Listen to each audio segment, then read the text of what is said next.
എല്ലാവർക്കും നമസ്കാരം. ഇന്നൊരു അടിപൊളി എഗ്ഗ് മസാല കറിയാണ് തയ്യാറാക്കാൻ പോകുന്നത്.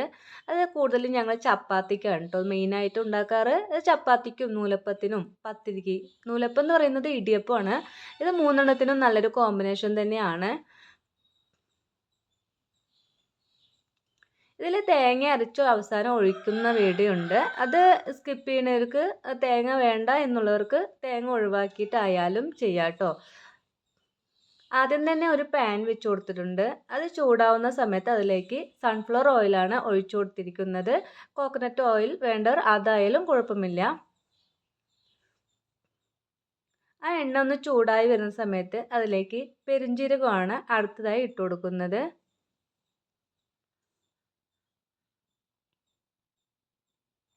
ഇതൊന്ന് പൊട്ടുന്നവരെ വെയിറ്റ് ചെയ്ത ശേഷം അതിലേക്ക് കറിവേപ്പില ഇട്ട് കൊടുക്കാം.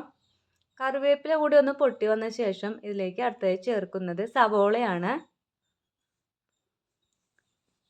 ഒരു 3 സവോള ഞാൻ അതിലേക്ക് ഇട്ട് കൊടുക്കുന്നുണ്ട്. ഇത് ഏകദേശം ഒരു 3/4 ഭാഗം വഴണ്ടി വരുന്നവരെ ഇത് വഴറ്റിയ ശേഷം അടുത്തതായി നമ്മൾ ചേർക്കുന്നത് തക്കാളിയാണ്. തക്കാളി ഒരു 2 തക്കാളി, വലിയ തക്കാളി 2 ഇട്ട് കൊടുക്കുന്നുണ്ട്.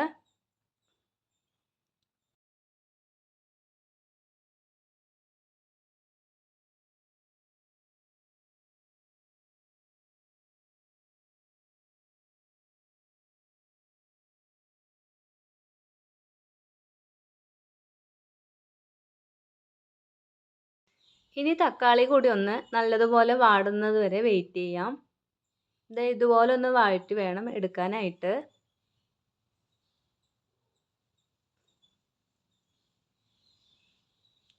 അതിനുശേഷം ഇതിലേക്ക് 2 ടേബിൾ സ്പൂൺ ഇഞ്ചി വെളുത്തുള്ളിയുടെ പേസ്റ്റാണ് ഇട്ട് കൊടുത്തിരിക്കുന്നത്. അതൊന്ന് പച്ചമണം പോകുന്ന വരെ വഴറ്റിയെടുക്കാം.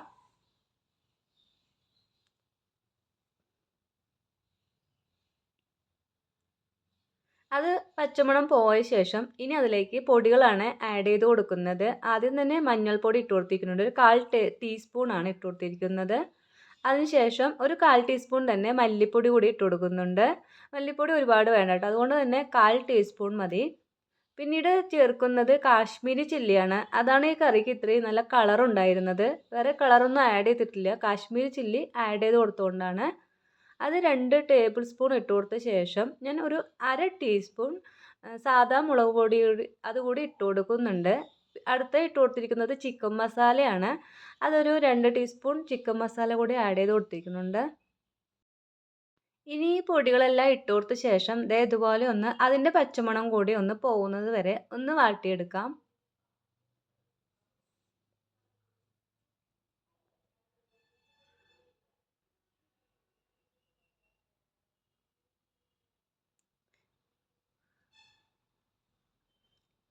ഇത് മുളക് പൊടിയാണ് കേട്ടോ ഞാൻ ഇട്ട് കൊടുത്തിരിക്കുന്നത്. അത് ഒരുമിച്ച് ഇട്ട് കൊടുക്കാം. ഞാനത് മറന്നത് കൊണ്ട് ഒരു 1/2 ടീസ്പൂൺ മുളക് പൊടി ഇട്ട് കൊടുക്കുന്നില്ല. അത് ഇപ്പോഴാണ് ഇട്ട് കൊടുത്തിരിക്കുന്നത് കേട്ടോ. ഇതെല്ലാം പച്ചമണം പോയ ശേഷം അതിലേക്ക് നമുക്ക് ആവശ്യത്തിന് വെള്ളം ഒഴിച്ചു കൊടുക്കാം. ഇനി തേങ്ങ ഒഴിക്കുന്നവർക്ക് തേങ്ങ കൂടി ഒഴിക്കുമ്പോൾ അതിൻ്റെ വെള്ളവും കൂടി വരും. അതുകൊണ്ട് തന്നെ നോക്കി വേണം വെള്ളം ഒഴിച്ചു കൊടുക്കാനായിട്ട്. തേങ്ങ ഇടാത്തവർക്ക് ഇപ്പോൾ എത്രയാണ് ഗ്രേവി വേണ്ടത് അതിനനുസരിച്ചുള്ള വെള്ളം ഒഴിച്ചു കൊടുക്കാം. വെള്ളം ഒഴിച്ചു കൊടുത്ത ശേഷം അതിലേക്ക് ആവശ്യത്തിന് ഉപ്പ് കൂടി ഇട്ട് കൊടുത്ത് ഇതൊന്ന് മൂടി വെക്കാം.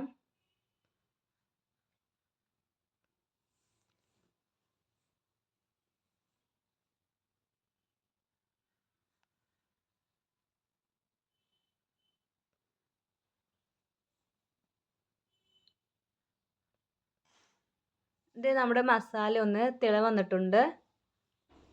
ഇനി ഇതിലേക്ക് നമ്മൾ എഗ്ഗാണ് ഇട്ട് കൊടുക്കാൻ പോകുന്നത്.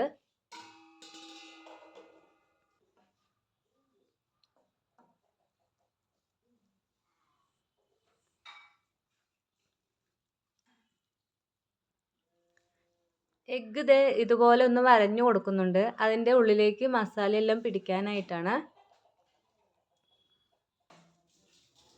അതുപോലെ എല്ലാ എഗ്ഗും നമ്മൾ ഇതുപോലെ വരഞ്ഞു കൊടുത്താണ് ഇട്ട് കൊടുത്തിരിക്കുന്നത്. ഇതൊന്ന് മിക്സ് ചെയ്ത ശേഷം ഒന്നുകൂടി നമുക്കൊന്ന് തിളയ്ക്കാൻ വെക്കാം.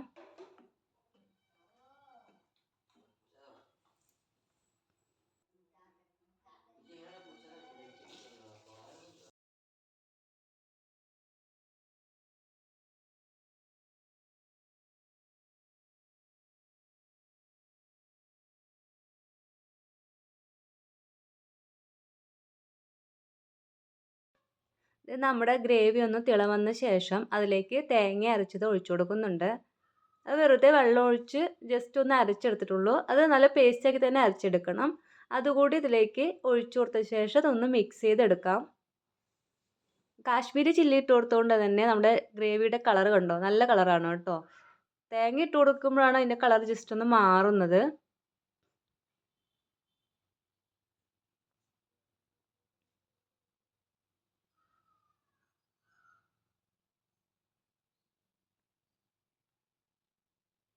ഈ ടൈമിൽ നമുക്ക് ഇതിലേക്ക് ആവശ്യത്തിന് ഉപ്പെല്ലാം നോക്കി അഡ്ജസ്റ്റ് ചെയ്യാം. പിന്നെ എത്രയാണോ ഗ്രേവി വേണ്ടത് അതിനനുസരിച്ച് വെള്ളം കൂടി ഒഴിച്ചു കൊടുത്ത ശേഷം ഇതൊന്ന് ജസ്റ്റ് ഒന്ന് തിള വരുന്നത് വരെ വെയിറ്റ് ചെയ്യാം. ഒരുപാട് തിളച്ച് മറിയണ്ട. ഒന്ന് തിള വന്നതും നമുക്കിത് ഓഫ് ചെയ്യാം.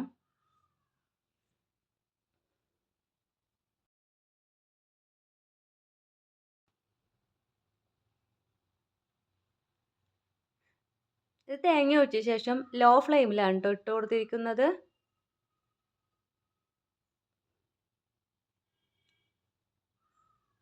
ഇത് നമ്മുടെ കറി ജസ്റ്റ് ഒന്ന് തിള വന്ന് തുടങ്ങിയിട്ടുണ്ട്. ഇനി നമുക്ക് ഓഫ് ചെയ്ത് വെക്കാം.